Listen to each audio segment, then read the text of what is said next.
What's up guys, welcome to Vintage Genetics, and as the Arnold Classic is getting closer, we are now doing a special back workout to work even more on a thickness. So this very first exercise is already something you've never seen me do before. But honestly, this is an exercise that was inspired by John Meadows, the Mountain Dog. It's a bodybuilder, a master bodybuilder, who already learned quite a lot from experience and is simply a smart guy in general. So I advise you to watch his YouTube channel, Mountain Dog or John Meadows. Look him up in YouTube and you'll find him. But I saw him doing these kettlebell rows, and normally you could do this with dumbbells, but with dumbbells it's actually, it changes the range of motion, it changes the way you do this exercise, because with dumbbells the bench might actually get in the way because the dumbbells simply hit it, but this way it's really an ideal range of motion. So these are supported kettlebell rows in an inclined bench, because then I can optimally hit the back thickness at the top. So the middle and top back thickness I can hit optimally with this. And trust me, if you have kettlebells at your gym, try to use them with this exercise, because the grip here is so comfortable that you don't even notice gripping the kettlebells. With dumbbells it's always a little bit more uncomfortable, and you have to look out where the dumbbells go, where they travel in the range of motion. But here you don't even have to think, they will never hit the bench, and you can already achieve a full contraction without the kettlebells hitting the bench. So it's an ideal way of hitting the back thickness in the middle back and the rhomboids, and I start out with that exercise because that's what I want to improve most on my back. And this is going to be a mostly back thickness workout with some delts at the end as well. So because we want to work the back thickness, we're now doing some wide grip seated rows. You have to imagine, with bodybuilding, the grips, everything is kind of in reverse. The wider you grip something, the more to the middle of the muscles you work. So the wide grip works the middle inner back. So the same with biceps. If you have a wide grip on the biceps, you will actually work on the inside of the biceps, and if you have a small grip or a narrow grip, you will work the outside. The same is true for the back, and this is an amazing exercise that I really want to try to hit again the upper back thickness, and you can see that by me pulling at the bar towards my lower chest or my upper abdominal area instead of purely to my belly button. So, because if I would do it to my belly button, I would actually hit the lower lats the most. And I'm stretching in between every single set, because as you see, it's a high volume workout, which I love for back nowadays, because I really want to achieve that pump every single workout, as I believe that is a key to keeping your muscles big, full and growing, even when cutting, for example during a contest prep that I'm in right now. But hitting a lot of reps with correct form with a less weight allows you to prevent your injuries. If you go too heavy, and this is what all the big bodybuilders have said, if they could do it over again, except for Ronnie Coleman of course, such as Dorian Yates, they would actually cut back on the weight and up the volume a little bit during the cutting phase, because most of them all have ripped muscles, a bicep or a tricep or a quad, because they kept going heavy during the cutting phase. And why does that risk your injury more? Why is it a higher risk for injury? Because you're in a caloric deficit, you have a less recovery time, you're simply in a weaker state, you cannot recover as fast. So going a little lighter but keeping the form intact will keep all your muscles, and at the same time keep them filled up with all that blood that you force into the muscle. And the next exercise is the underhand pull down. And the underhand grip really allows you to dig deep again in those back thickness fibers. However, it is a pull down, so it's a combination between working the back width and the back thickness, but the closer you can keep your elbows to your body when doing back, the more back thickness you're able to work. Just imagine if you wouldn't do this with an underhand grip, but if you would do this with a regular grip, such as you would do with a regular lat pull down, your elbows are very far apart from your body, and you would target much more the back width. So if the back width is your problem, then I would advise doing more lat pull downs, pull-ups and stuff like that. But for me, the back width is pretty much there. I need more back thickness, so that's why I'm doing an underhand version, allowing me to squeeze the back even better.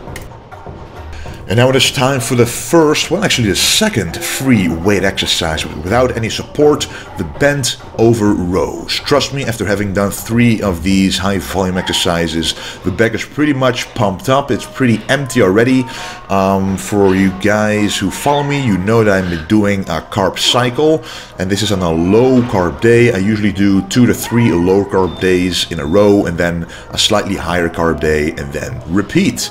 So eventually your glycogen stores are pretty empty, so after having done a couple of sets with high volume, the glycogen stores are pretty much emptied out. But then you have to be disciplined enough to keep going. But with the bent over rows, I decided not to go that high volume, but focus more on a contraction with a medium to heavy weight, because trust me, a lot of people I see do double this weight, but their form is off, and I don't think they really are getting the perfect contraction in the middle and lower back as much as I can with a lower weight.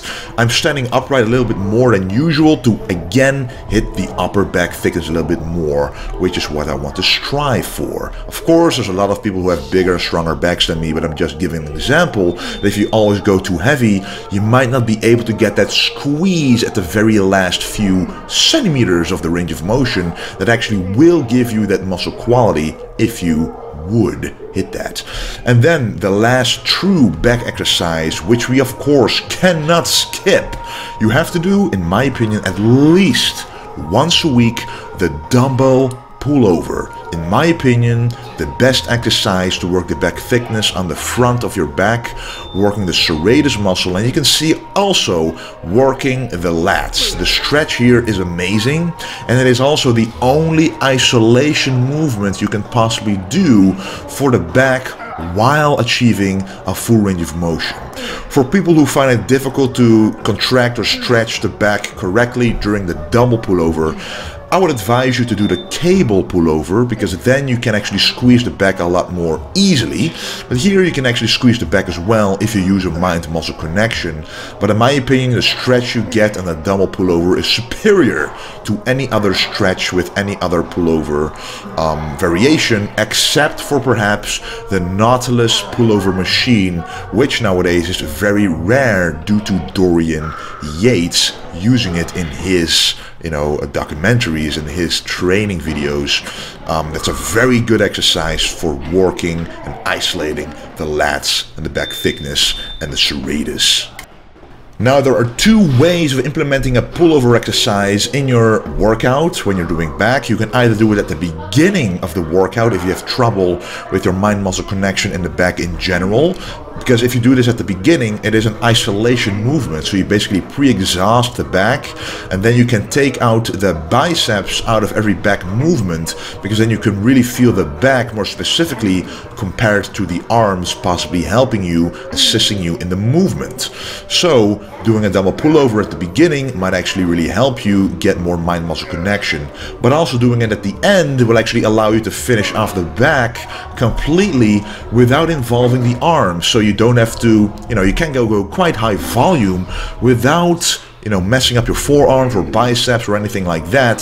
The back itself will go to failure alone if you hit a pullover at the end of the workout.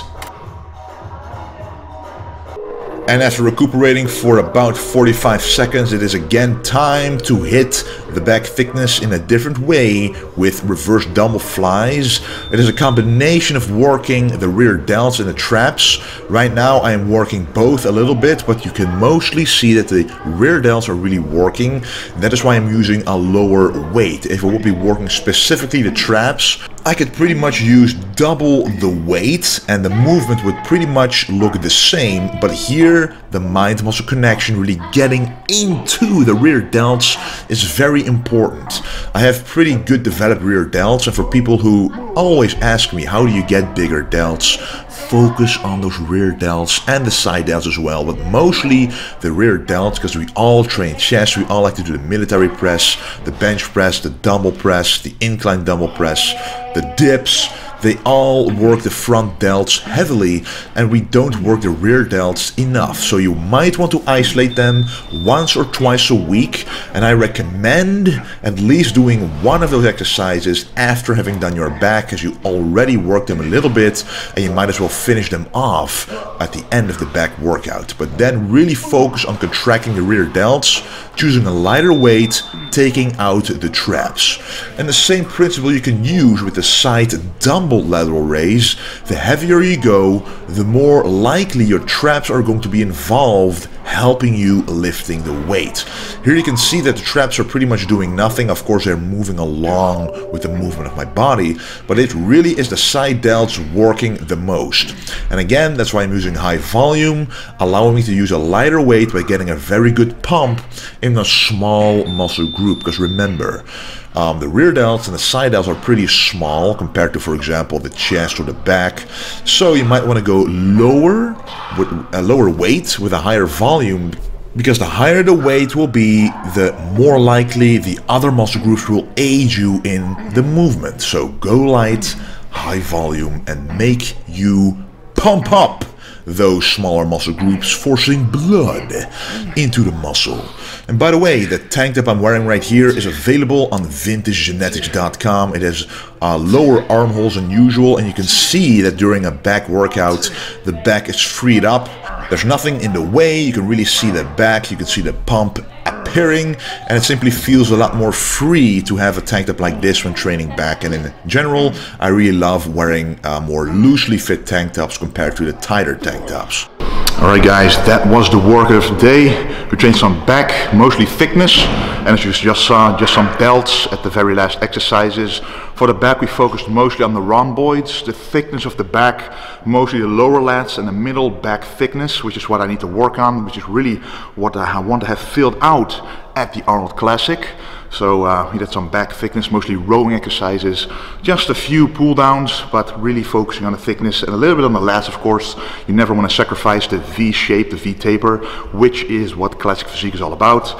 And then we did some delts, first the rear delts, because the back, when you train that, you always work the rear delts as well, so you might as well finish them off after the back exercises. And then some side delts, which I actually haven't done in probably about 2 months, so it was about time I did side delts again.